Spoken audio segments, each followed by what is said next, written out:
বড় স্বপ্ন দেখতে হবে। আলিবাবার প্রতিষ্ঠাতা জ্যাকমা চমৎকার কথা বলেছেন, বলে যে একটা বানরকে যদি বলা হয় একটা কলা নিয়ে আর $100 একটা নোট নিয়ে, বানর এ কলাটি গ্রহণ করে। বানর জানে না $100 দিয়ে শত শত কলা কিনা সম্ভব।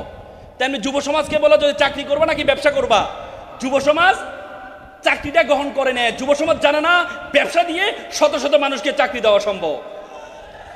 এর জন্য ধনী হইতে হবে, ধনী হইতে হবে।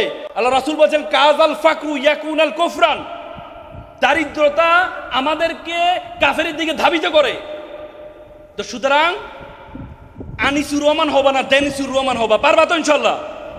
কি হবা? দেনিসুর রহমান, নট আনিসুর রহমান। পারবা তো? ব্যবসায়ী হবে। একটা মেয়ে বলো কি হতে চাও? একজন মেয়ে বলো, লাউডলি বলো। কি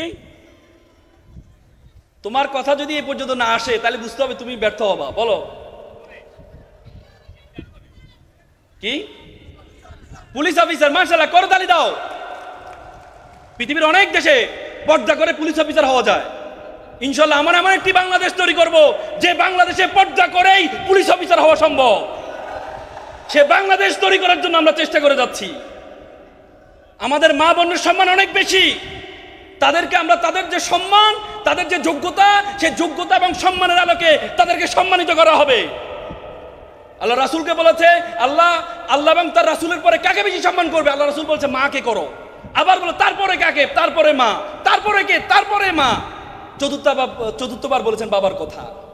তো সুতরাং আমাদের বোন মাদেরকে আমরা সম্মান দিতে জানি। I respect to you, to your decision. তুমি পুলিশ অফিসার হতে চাও, এবার তোমরা যারা আবার চোখ বন্ধ করো। এবার 5 সেকেন্ড চিন্তা করবা, আমি যেহেতু ব্যবসায়ী হতে চাই সুতরাং আমি অমুক জায়গায় পড়াশোনা করব, অথবা আমি অমুক কাজটা এখন থেকে করব।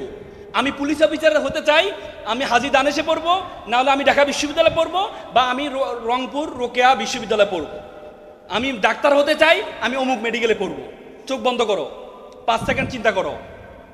1 2 3 4 5। চোখ খোলো।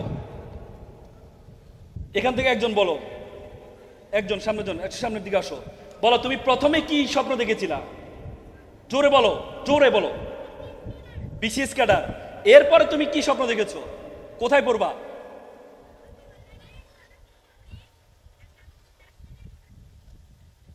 তুমি ন্যাশনাল ইউনিভার্সিটিতে পড়ো। গুড। ন্যাশনাল ইউনিভার্সিটি থেকে বিসিএস এ গতবার বিসিএস এ পররাষ্ট্র খাতে 3rd হয়েছে। হতাশ হওয়ার কিছু নেই, ঠিক আছে? ওকে, বসো বসো বসো।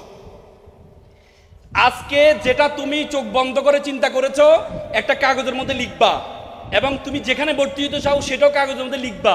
যে টেবিলে তুমি বসো, যে টেবিলে তুমি পড়ো, সেই টেবিলের উপরে বড় করে লিখে রাখবা। প্রতিদিন পড়তে গিয়ে উঠতে গিয়ে ঘুম থেকে উঠার পর তুমি শুধু এটা দিয়ে তাকাবা। পারবা তো ইনশাল্লাহ? পারবা তো ইনশাল্লাহ? ছেলেরা মানি ব্যাগে যেখানে তোমার ছবি রাখো সেখানে ছবি রাখবা না, সেখানে রাখবা হচ্ছে তোমার স্বপ্নটা রাখবা। যে আমি ডাক্তার হতে চাই, আমি ঢাকা মেডিকেলে ভর্তি হতে চাই। আমি ডাক্তার হতে চাই, আমি রংপুর মেডিকেলে ভর্তি হতে চাই। পারবা তো ইনশাল্লাহ? তো সুতরাং মানুষ তার স্বপ্নের মতো বড়। দ্বিতীয় যে গুণটা সেটা হচ্ছে দক্ষতা। তোমাদেরকে দক্ষতা অর্জন করতে হবে। আগে বলা হতো নলেজ ইজ পাওয়ার, এখন বলে knowledge is powerless without skill. দক্ষতা বিন নলেজের কোনো ভ্যালু নেই।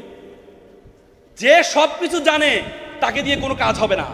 বর্তমান যুগ সব কিছু জানার যুগ না। যে সব কিছু জানে সে কিছু করতে পারে না।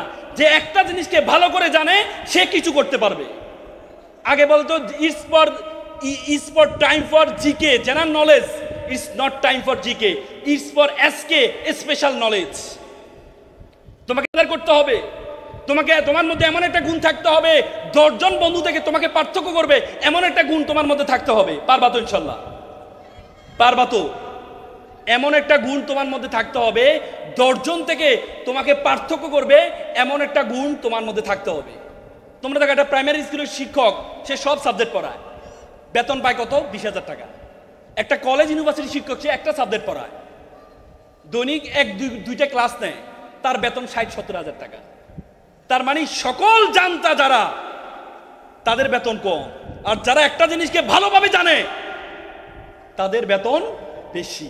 ভবিষ্যতে তোমার জন্য অ্যালার্মিং। ভবিষ্যতে একটা গবেষণা আছে 30 লক্ষ ড্রাইভার তার চাকরি হারাবে, 40 লক্ষ ব্যাংকার তার চাকরি হারাবে। এখন এআই এর যুগ, যারা ফটোগ্রাফি বিভিন্ন গ্রাফিক্স ডিজাইন দেখো তোমরা, এখন এআই দিয়ে ডিজাইন করা যায়, এখন ড্রাইভারবিহীন গাড়ি বের হয়েছে। তো সুতরাং সামনে তোমাদের জন্য it's very alarming, it's the very alarming. এই জন্য তোমাদের মধ্যে নলেজ লাগবে। পৃথিবীর যত নলেজ আছে, যত নলেজ আছে তার চেয়ে বড় নলেজ হচ্ছে, যত স্কিল আছে সবচেয়ে বড় স্কিল হচ্ছে স্পিকিং স্কিল, কথা বলার দক্ষতা, কথা বলার দক্ষতা। আজকে আপনি একজন কৃষক, আপনি একজন কৃষককে নিয়োগ দিবেন, আপনি প্রথমে তাকে এখানে ডেকে এনে তার সাথে শুনতে চাইবেন তুমি তো কোথায় কোথায় কাজ করেছো। যে ভালো কথা বলতে পারে, যে কথা বলতে পারে না, আপনি কখনো তাকে নিয়োগ দিবেন না। এই জন্য ভালো কথা জানতে হবে। তুমি যে কোনো পেশায় থাকো, তুমি যদি ভালো কথা বলতে পারবো, you will be top one, তুমি 1 নম্বর হবা। পারবা তো ইনশাল্লাহ। এই জন্য communication skill, speaking skill, IT skill, computer skill, সকল ধরনের স্কিল, নতুন নতুন মানুষের সাথে পরিচয় হবা, নতুন নতুন মানুষের ব্রিজ তৈরি করবা, দেয়াল তৈরি করবা না। ব্রিজ তৈরি করলে নতুন নতুন মানুষের সাথে পরিচয় হবে, কমিউনিকেশন স্কিল। দেয়াল তৈরি করবে না, মানুষের সাথে সম্পর্ক নষ্ট করবা, নতুন নতুন মানুষের সাথে সম্পর্ক তৈরি করবা। পারবা তো ইনশাল্লাহ। তৃতীয় যে গুণ, সে গুণ হচ্ছে বিওয়ার অ্যাবাউট ইউর ফ্রেন্ডস। বন্ধুত্ব করার ক্ষেত্রে সচেতন হইতে হবে, ইটস আ ভেরি ইম্পর্টেন্ট। বন্ধুত্ব করার ক্ষেত্রে তোমার কে বন্ধু হবে? দেখো 1 থেকে 12 বছর যারা শিশু, তারা তাদের পরিবার কেন্দ্রিক তারা প্রভাবিত হয়। পরিবারের বুয়া কিভাবে কথা বলে, পরিবারের মা কিভাবে কথা বলে, বাবা কিভাবে কথা বলে, দাদা কিভাবে কথা বলে, বুয়া কিভাবে কথা বলে, এভাবে প্রভাবিত হয়। আর 13 থেকে 19 টিনেজ যাদেরকে বলে, তারা প্রভাবিত হয়েছে বন্ধু ধারা। আর 20 থেকে 35 তারা প্রভাবিত হয় সমাজ ধারা।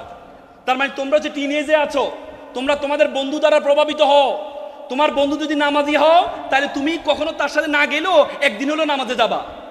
আর তোমার বন্ধু যদি নেশাখোর হয়, তুমি না খেলেও কখনো কখনো তার ফান্দে পড়ে তুমি নেশা শুরু করবা। এই জন্য আল্লাহ রাসূল, তোমরা ফার্সি কবি শেখ সাদির নাম শুনেছ? শেখ সাদি একবার একটা ডেলা পেয়েছেন, ডেলা, মাটির ডেলা। তিনি মাটির ডেলার মধ্যে অনেক গ্রান পাওয়া যাচ্ছে। উনি ডেলাকে জিজ্ঞেস, তুমি কি আতর দানি? সে বলছে, না আমি তো আতর জানি না, আমি তো একটা মাটির ডেলা। বলছে, তোমার মধ্যে গ্রানটা কোথা থেকে আসছে? বলে যে আমার ডেলাটা ছিল একটা ফুল গাছের নিচে, সবসময় পাপড়ি পড়তো, পাপড়ি পরে পরে আমি গ্রানে পরিণত হয়েছে। আল্লাহ রাসূল আমাদের কি শিখিয়েছেন? আল্লাহ রাসূল বলছে, তোমরা আতরের দোকানে যাবা, আতরের দোকানে যাবা, কামারের দোকানে নয়। তুমি আতরের দোকানে যাও, যদি আতর নাও কিনো, তাহলে তুমি আতরের একটা গ্রান নিয়ে আসবা। আর তুমি যদি কামারের দোকানে যাও, তাহলে সে হয়তো তোমাকে কাপড়ে আগুন ধরিয়ে যাবে, নতুবা একটা বাজে গ্রান নিয়ে তোমাকে ব্যাক আসতে হবে। সুতরাং তুমি যদি তোমার সঙ্গ ইজ ভেরি ইম্পর্টেন্ট। কে তোমার সঙ্গ হবে? আল্লাহ তাআলা কোরআন বলছে, ইয়া আইয়ুহাল্লাযীনা আমানু ইত্তাকুল্লাহ কুনু মা'আস সাদিকিন। আল্লাহ কোরআনে বলেছে, তোমরা আল্লাহকে ভয় করো এবং সত্যবাদীর সাথে চলাফেরা করো।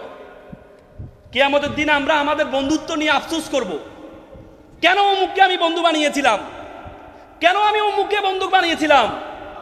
এই জন্য ভালো মানুষের সাথে চলাফেরা, যারা নামাজি, নামাজ পড়ে, যে কোনো what ever it is religion, যে কোনো ধর্ম, যে মন্দিরে যায় তার সাথে চলাফেরা করবা, যে গির্জায় যায় তার সাথে চলাফেরা করবা, যে মসজিদে যায় তার সাথে চলাফেরা করবা। নেশা করে সাথে তুমি দেখবা যে সিগারেট খায় তোমার বন্ধু, তুমি সিগারেট খাও নাই, কিন্তু তুমি যখন তার এখান থেকে আড্ডা দিয়ে যখন বাসায় যাবা, তখন তোমার মা জিজ্ঞেস করে, কিরে তোর গায়ে সিগারেটের গন্ধ কেন রে? তুমি কিন্তু খাও নাই, কিন্তু এই যে গ্রানটা নিয়েছো, আস্তে আস্তে তোমার সঙ্গ দোষে তুমি খারাপ হয়ে যাবা। এই জন্য সঙ্গের ব্যাপারে তোমাদের সতর্ক থাকতে হবে। পারবা তো ইনশাল্লাহ?